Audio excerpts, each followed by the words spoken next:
Kalau ibu bapak pergi sekarang dan lihat kondisinya, siapa orang Makassar yang ada sekarang, tahu persis. Bagaimana dulunya orang Makassar itu kuat dalam mempertahankan tauhid. Tapi ada satu ustadz orang Makassar, dia bangga sekali. Bahkan di YouTube pun ditayangkan. Dia diundang oleh orang-orang kafir berceramah. Dia bangga sekali. Dia boleh berceramah di tengah kompleks orang-orang kafir. Di depan pendeta, di depan orang-orang Kristen. Dan alhamdulillah viral di YouTube. Tapi sayang seribu sayang. Andaikan pada waktu itu kalau saya yang diundang, saya akan mengatakan, mulai kalian ini dari pendeta sampai jemaat, tidak ada yang tersisa. Kalian semua ini ahli neraka. Tapi beranikah kira-kira? Beranikah kira-kira? Adakah yang berani? Bukan soal berani atau tidak, jujur atau tidak jujur. Bukan soal berani, bukan masalah nyali, bukan. Wallahi, saya punya ayah kandung datang dari Manado. Anak saya waktu itu baru usia 6 tahun. Sekarang dia sudah SMP, sekolah di Angkatan Laut sini. Apa namanya? Di Ciang sana. Apa nama sekolahnya ini? Swasta. Datang ayah saya di depan pintu. Dia katakan, opa kafir. Bukan marah, ketawa ayah saya. Kamu didik anak-anakmu ini radikal ya? Bukan radikal, memang kamu kafir.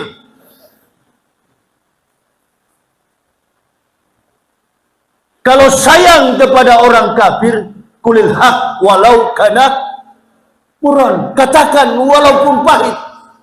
Apalagi ini tinggal menjelang beberapa hari lagi, mereka akan merayakan pelaksanaan Nataru.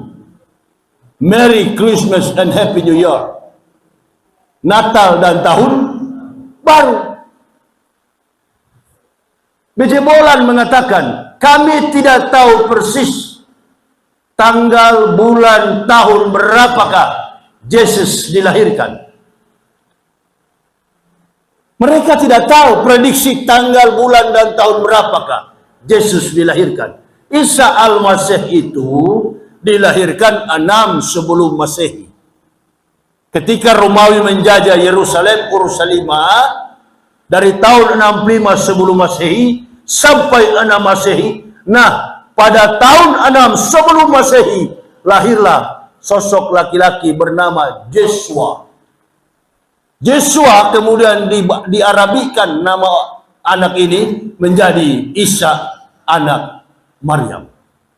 Karena tidak mempunyai sosok ayah, tidak dilahirkan secara biologis, dan tidak ada konotasi seks. Jadi antara Quran dan Holy Bible, Old and New Testament, Bible, Perjanjian Baru, dan Al-Quran sudah menegaskan bahwa Al-Masih ini dilahirkan dengan cara spektakuler. Melalui satu perenungan yang tinggi, atas mujizat yang diberikan Allah kepada Bani Israel. Begitu banyak mujizat. Dan mujizat yang paling terakhir, agar mereka yakin akan tanda-tanda kebesaran Allah. Dan mereka beriman kepada Allah, maka diutuslah manusia dengan cara dilahirkan tanpa konotasi seks. Siapa dia? Nabi Isa alaihissalam. Pertanyaannya, apakah orang Yahudi percaya bahwa Nabi Isa setelah lahir diakui sebagai Nabi oleh orang Yahudi? Tidak. Maka mereka mengatakan, azah sihru mubin. Ini katanya sihir yang nyata. Padahal ketika Isa datang ke dunia, Isa mengatakan, qala ini Abdullahi ataniyal kitab wa ja'alani nabiyya wa ja'alani mubarakan aina ma kuntu awsani bisalah wa zakati madumtu hayya. Maka lillahi ayat takizah. min waladin subhana isaqud amran fa inama yaqulu lahu kun fayakun. Isa bersaksi, saya ini hamba Allah, atani alkitab, Allah memberi aku kitab, wa ja'alani nabiyya, dan mengutus aku sebagai nabi.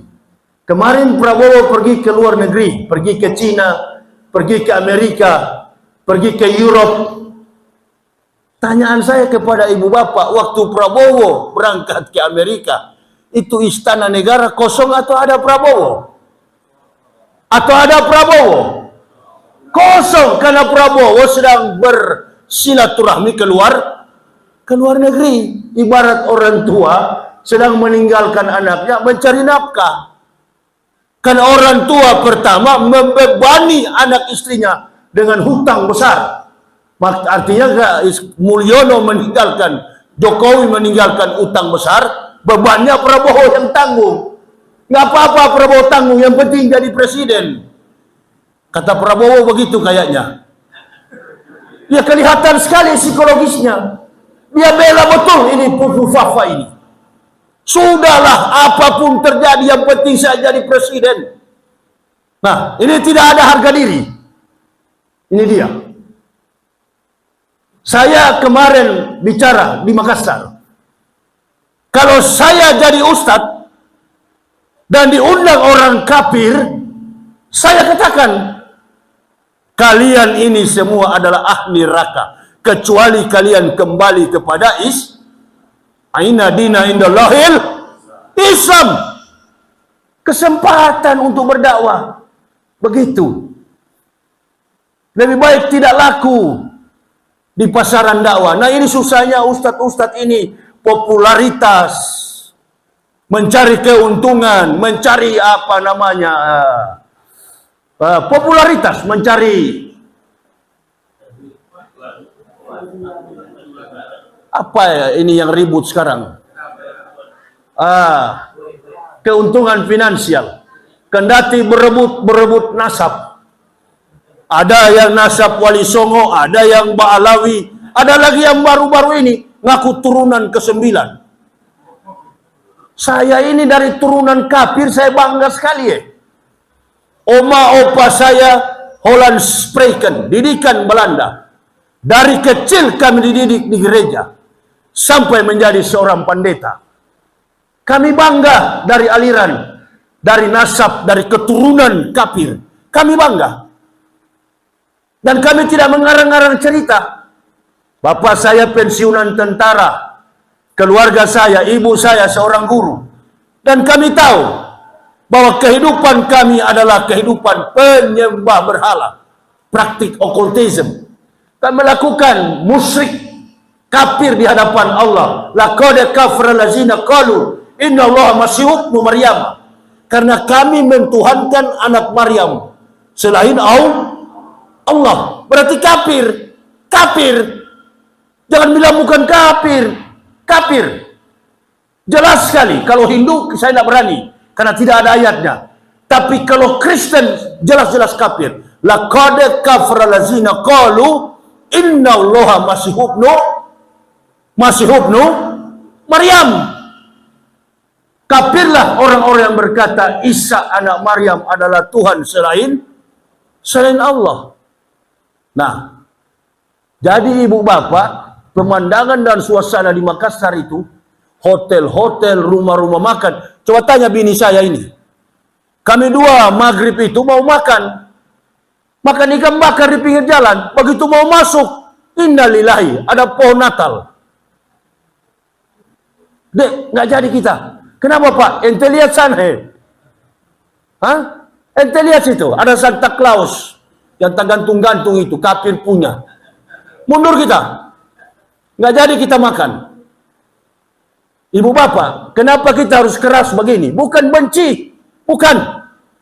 Dari dulu mereka cap kami ini radikal. Dan kami tidak pernah menyerah. Masuk keluar penjara sekalipun. Sekali kebenaran itu ditegakkan, tidak akan berhenti kami. Allahu Akbar. Nah itu baru ustadz. Sakit-sakitan. Dalam kondisi sakit. Wallahi. 3 bulan lebih saya nggak bisa. Lambung saya ini nggak bisa mengolah nasi. Coba tanya bini saya. Sakit.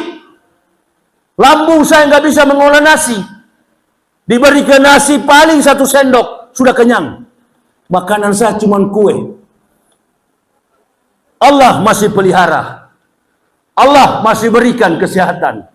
Allah masih berikan umur panjang. Karena Allah tahu bahwa pendakwa-pendakwa kita di Indonesia ini, kalau bukan penjilat,